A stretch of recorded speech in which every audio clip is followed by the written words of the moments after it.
Hey everyone, Miss Fisher here, and today we're going to be reading Amazing Grace by Mary Hoffman.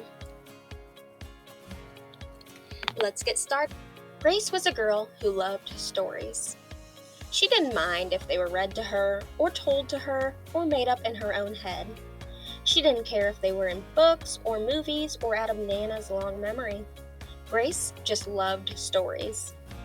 After she had heard them, and sometimes while they were still going on, Grace would act them out.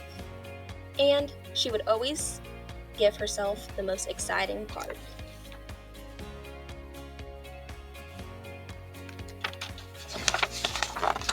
Grace went into battle as Joan of Arc and wove a wicked web as Anansi the spider.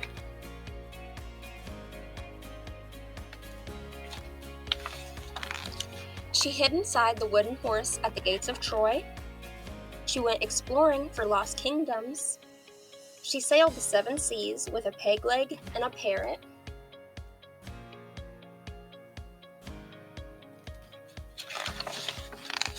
She was Hiawatha sitting by the shining big sea water, and Mowgli in the backyard jungle.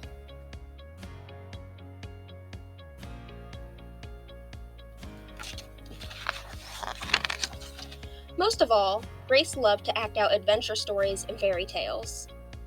When there was no one else around, Grace played all the parts herself.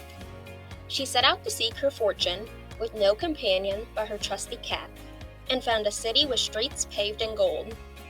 Or she was Aladdin, rubbing his magic lamp to make the genie appear.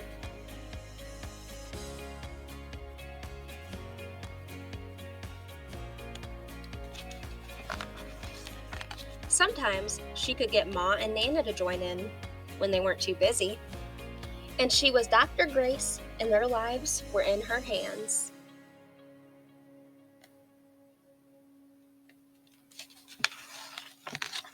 One day, Grace's teacher said they would do the play Peter Pan. Grace knew who she wanted to be. When she raised her hand, Raj said, "You can't be Peter, that's a boy name." But Grace kept her hand up. "You can't be Peter Pan," whispered Natalie. "He isn't black." But Grace kept her hand up. "All right," said the teacher. "Lots of you want to be Peter Pan, so we'll have auditions next week to choose parts." She gave them words to learn.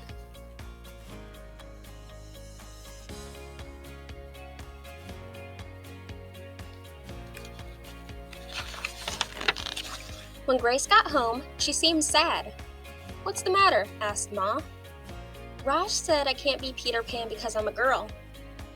"That just shows what Raj knows," said Ma. "A girl can be Peter Pan if she wants to." Grace cheered up. Then, later she remembered something else. "Natalie said I can't be Peter Pan because I'm black," she said. Ma looked angry, but before she could speak, Nana said, "It seems that Natalie is just another one who don't know nothing." You can be anything you want, Grace, if you put your mind to it.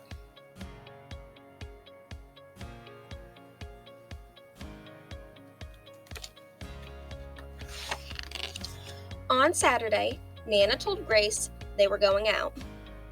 In the afternoon, they caught a bus and train into town. Nana took Grace to a grand theater. The sign outside read, "Rosalind Wilkins in Romeo and Juliet in sparkling lights." "Are we going to the ballet, Nana?" asked Grace. "We are, honey, but first I want you to look at this picture." Grace looked up and saw a beautiful young ballerina in a tutu. Above the dancer, it said, "Stunning New Juliet."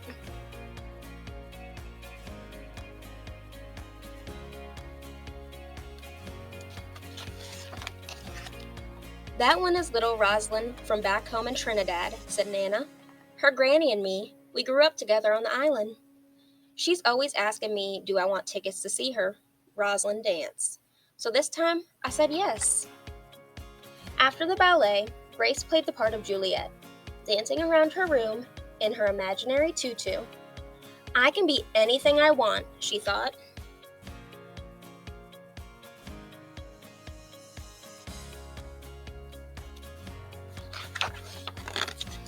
On Monday, the class met for auditions to choose who was best for each part.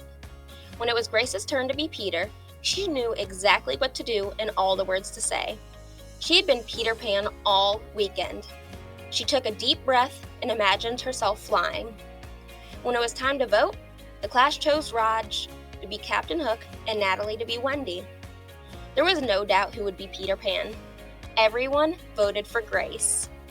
"You were fantastic," whispered Natalie.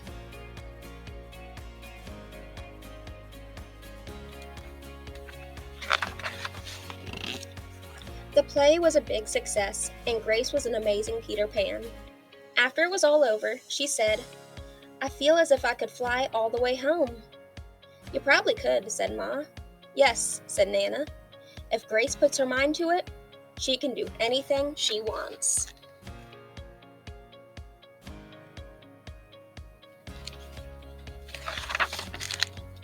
The end. All right, everyone, that was Amazing Grace. And I really enjoy this book because it really shows that no matter what, you can do anything you want in life. All right, my friends, I'll see you next time. Bye-bye.